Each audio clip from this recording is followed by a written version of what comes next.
네, 대주주 양도세 기준이 10억 원으로 공식화되면서 시장이 이렇게 정책 동력을 잃게 되나 싶었는데 지수 오히려 시간이 지날수록 낙폭을 좀 축소해 나갔고요. 현물 시장에선 외국인과 기관이, 선물 시장에서도 외국인이 오히려 또 매수 규모를 확대해 나가고 있습니다. 이 이슈를 이분은 어떻게 분석하고 해석해 주실까요? 마켓 1타 강사 인뱅골드 신광석 매니저입니다. 안녕하세요. 안녕하세요. 신선입니다. 네. 네. 오늘 리뷰 없으니까 이 이슈로 네. 바로 시장 얘기해 볼까요? 네, 그래서 사실 하고 싶은 종목이 있었는데 네, 이쪽을 좀 여러분들이 가장 궁금해하실 것 같기 때문에 말씀을 좀 드려볼 수 있도록 할 텐데요. 원복이라고 이제 표현을 좀 했어요. 사실 원상 복귀의 이제 이런 부분이라고 보고 있는데 기존에 이제 이전 윤석열 정권 당시에 양도세 관련된 부분들에 대한 한도를 조금 늘려놨잖아요. 50억 원을 좀 늘려놨는데 오늘 이제 민주당의 거의 당론으로 거의 공식적으로 확정이 됐다. 이렇게 좀 오늘 아침에 속보가 이제 전달이 됐었죠. 근데 이게 이제 민주당의 주요 뭐 원내 대표나 주요 인사들의 뭐 한두 명의 발언이 아니라 전반적인 당론이라는 게 굉장히 좀 컸다라고 좀 보고 있는데 그럼에도 불구하고도 상승이 나오고 있죠. 제가 지난주부터 계속해서 말씀드렸던 게 뭐였죠? 시장 아직 안 빠진다. 이런 부분들 말씀드렸는데, 그래서 이 대주주 양도세 관련된 부분들이 이제 10% 정도로 이제 만약에 확정이 이제 지금 이제 당론은 확정됐지만 이게 이제 또 본회의에 들어가서 이제 9월 달에 이제 또 이야기를 나누겠죠. 뭐 이때 다시 또 이게 또 취소가 될 수 있는 겁니다. 근데 가장 중요한 거는 지금 시장은 관세 협상에 대한 기대감. 요걸로 통해서 특히 외국인들이 코스피 중심을 좀 많이 매수하고 있고요. 특히 2분기 때 통상 이제 1, 2분기 때 실적이 좋고 3분기 때는 좀 실적이 조금 둔화되거든요. 전반적인 그래서 이제 제가 어제도 계절지수 요인상 그때는 좀 실적이 좀 둔화됩니다라고 말씀드렸는데 어쨌든 이제 그런 부분들로 인해서 외국인들이 이제 실적에 대한 이벤트 드리븐 전략으로 뭔가 어떤 종목들 위주로 이거 잘 나올 것 같은데 이런 식으로 나오면서 지금 매수가 좀 진행되고 있다. 이렇게 좀 보고 있고요. 조선 관련된 부분들 아마 많이 좀 궁금해하실 것 같은데 앞서도 말씀드렸지만은 이따가 제가 오후 4시에 무료 방송에서 또 조선주 얘기할 거니까 참고하시면 좋겠다라고 말씀드리면서 저는 이제 만약에 증시가 이제 뭐 어떤 식으로 상법 개정이 되든 뭐 어떻게 되든 간에 만약 이제 저는 이제 조정이 이제 조만간 이제 올 거라고 보고 있어요. 예. 8, 9월 사이에는 분명히 조정이 좀 세게 올 거다라고 좀 예상을 하고 있는데 이때 우리가 오히려 공략해야 될 섹터에 대해서 한번 좀 오늘 탐구를 하는 시간을 가져보겠습니다. 바로 그림 보면서 말씀 한번 드려볼 수 있도록 할 텐데요. 현재 정부의 이제 공략 중에 하나죠. 큰 틀의 공략 중에 하나가 바로 대북 관련된 평화 대북 정책 관련된 부분인데요. 일단은 제가 정리를 좀 해봤습니다. 이재명 정부가 좀 취임한 지 이제 50일 정도가 넘은 상황이죠. 거의 2달 정도 가까이가 된 상황인데요. 다음 달이면 2달 되죠. 화면 보면서 말씀드릴게요. 자, 7개 핵심 정책을 이제 현재까지 한 달이라는 이제 한 6, 7주간의 시간 동안 어떤 식으로 이 정책을 지금 계속해서 실행해 왔는지에 대해서 카테고리를 짜왔는데 뭐 아시다시피 취임하고 나서 바로 일주일도 안 돼서였죠. DMZ 대북 확성기 방송 중단을 시작했고요. 그리고 점담 금지법 추진, 그리고 인도적 협업 관련된 부분들, 또 송환 조치들. 뭐 오늘도 뉴스가 나오죠. 뭐 이제 이 한강 상류에 떠내려온 이런 또 이제 북한 그 주민의 이런 이 뭔가 이제 인구라고 하죠. 이게 뭔가 이제 시체라고 표현해야 될까요? 이런 부분에 송환 조치를 또 한다는 소식도 나오고요. 그리고 9.19 군사 합의 복원. 그리고 나서 지금 아직은 완벽하게 지금 나온 내용은 아니지만 바로 개성공단과 금강산 관광재개.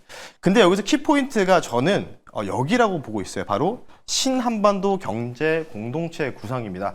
이런 부분들을 약간 좀 처음 들어보셨을 분들이 많은데요. 바로 여기 나와 있죠. 두만강 경제 공동 특구처럼 적경지역 중심의 다자경제벨트 구축 관련된 부분들이겠죠. 아마 지금 이재명 정부가 기존에 이제 문재인 정부와 그 이전 정권에서 행해왔던 일반적인 기조로 뭔가 교류라든지 남북 경협을 하지는 않을 것이다. 키포인트가 뭐냐면 다른 나라를 같이 협업해서 진행을 한다는 거죠. 왜냐하면 개성공단 같은 경우는 어떻게 했죠? 우리나라와 북한이 단독으로 이제 진행했던 사업이기 때문에 그러니까 뭔가 수틀리니까 북한 입장에서 어떻게 하죠? 개성공단에 뭐 통신사무소를 폭파하든지 아예 막 폐쇄 조치하고 난리가 아니었잖아요. 그러면서 우리 입주 기업들이 피해를 좀 많이 봤었잖아요. 그런 부분이 있다 보니까 그런 부분들을 좀 건드리는 게 좀 민감하게 오히려 민감하게 만들기 위해서 다른 국가들과 같이 병행해서 이 경제특구 관련된 부분들을 얘기해야 된다. 그런 부분들이 지금 이재명 정부의 공약 중에 하나다라고 보고 있는데요. 그에 대한 자세한 내용 한번 살펴보겠습니다. 개성공단 관련주들이 물론 많이 튀었죠. 근데 제가 판단했을 때는 그 다음 차례가 무엇일까에 대해서 우리가 고민해 봐야 되는데 바로 여기 나와 있는 거죠. 아래쪽 보시면요. 새로운 협력 모델입니다. 앞서도 말씀드렸다시피 개성공단 방식은 직접적인 교류는 좋지만 북한과의 적대적 두 국간론으로 인해서 어려움이 나온다는 거죠. 그러니까 정권이 바뀌어서 뭔가 사이가 안 좋아지면 폭파시키고 뭐 아예 중단시키고 뭐 이런 부분들이 이제 나오고 있기 때문이겠죠. 그래서 국제기구 협약을 통해서 뭐 WHP라든지 WHO와 간접 협력을 또 하게 되면요. 북한도 사실은 뭔가 이제 우리가 인도적 차원에서 지원하거나 뭔가를 우리가 같이 사업을 했을 때 뭔가 중간에 퇴짜를 못 놓다는 얘기겠죠. 그리고 마지막은 GTI 참여. 두만강 산업특수지역 또는 이 개발계획 관련된 공동 개발인데 두만강이 어디 있냐면요, 여러분들 그 블라디보스크 쪽 이어져 있는 러시아와 중국의 접경지대 있는데요.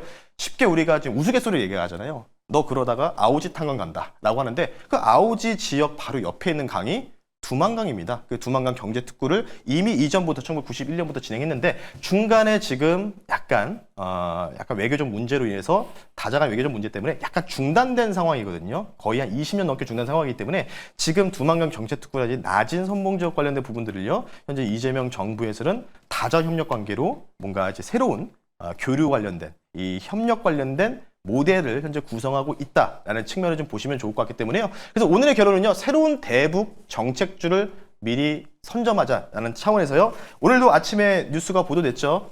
네, 이만 준비해봤습니다. 네, 얘기하자 북한아 이렇게 얘기를 하고 있죠. 바로 트럼프 대통령이 오늘 다시 또 언급이 나왔습니다. 근데 되게 재밌는 건 뭐냐면 이전 17년도, 18년도 때도 아시다시피 북한 김정은 위원장과 하노이 회담도 하고 철도 타고 갔었잖아요. 2번 정도 만났단 말이에요. 기가 막히게 뭐냐면 관세를 어느 정도 다 마무리하고 나서 이런 식으로 진행했다는 얘기예요. 근데 지금 보게 되면은 8월 1일이나 뭐 8월 한 중순까지 좀 이어질 수 있겠지만은 거의 8월 1일 하면 거의 공식적으로 끝나는 분위기잖아요. 트럼프 입장에서도 이제 뭔가 관세 관련된 부분들도 이제 마무리되는 상황이기 때문에 그러면 이 트럼프 대통령이 정말 노벨 평화상을 받고 싶어서 뭔가를 제스처를 취할지 지금 가자지구 관련된 부분들도 어느 정도 자기가 해결했다고 지금 계속 자랑을 하고 있잖아요. 다시 한번 또 이런 부분들을 좀 얘기할 가능성이 있다라는 측면에서 대북 관련주 좀 새로운 종목 가지고 나왔습니다. 잠시 뒤 그 종목 한번 말씀 한번 드려볼게요.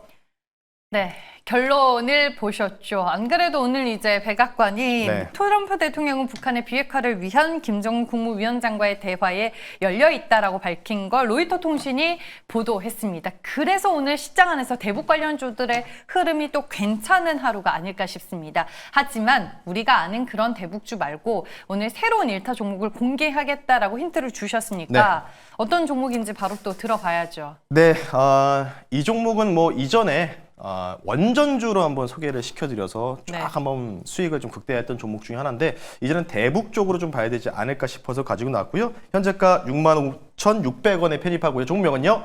현대건설이라는 종목을 편입해 볼 수 있도록 하겠습니다. 네, 현대건설. 네. 예전에 대북 관련주들이 그쵸. 네, 네, 맞아요. 다 같이 상승하던 그때 현대그룹주들. 현대건설도 네. 같이 탑승을 했었던 맞습니다. 사례가 있습니다. 네, 대장은 현재 현대엘리베이 그리고 네. 뭐 현대로템 이제 방산주잖아요.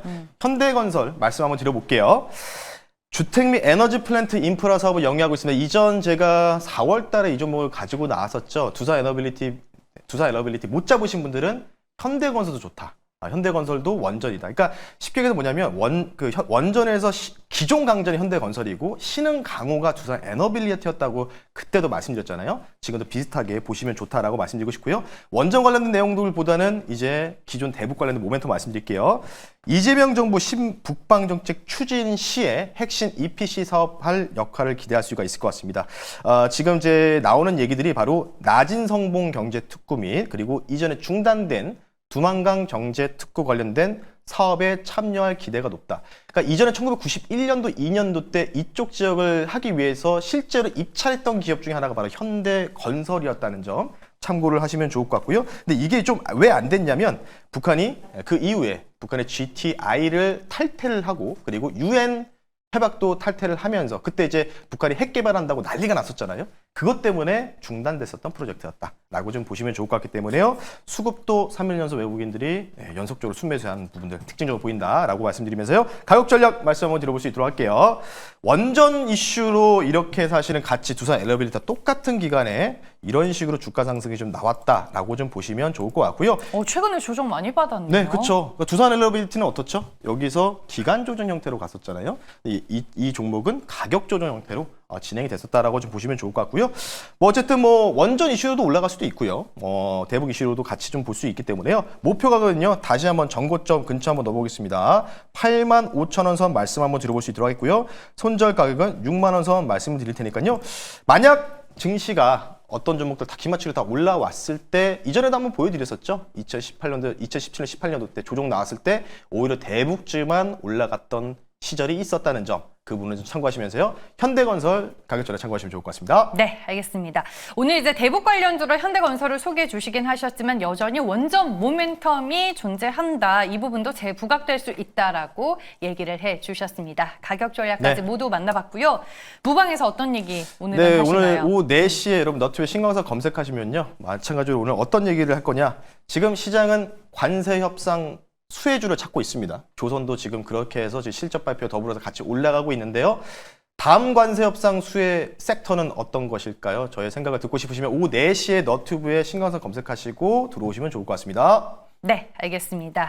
장 끝나고 4시에 시장 얘기, 섹터 얘기가 궁금하신 분들은 한번 방문해 보시길 바라겠습니다. 지금까지 마켓 1타 강사 엠뱅골드 신광석 매니저와 함께했습니다. 고맙습니다. 네, 고맙습니다.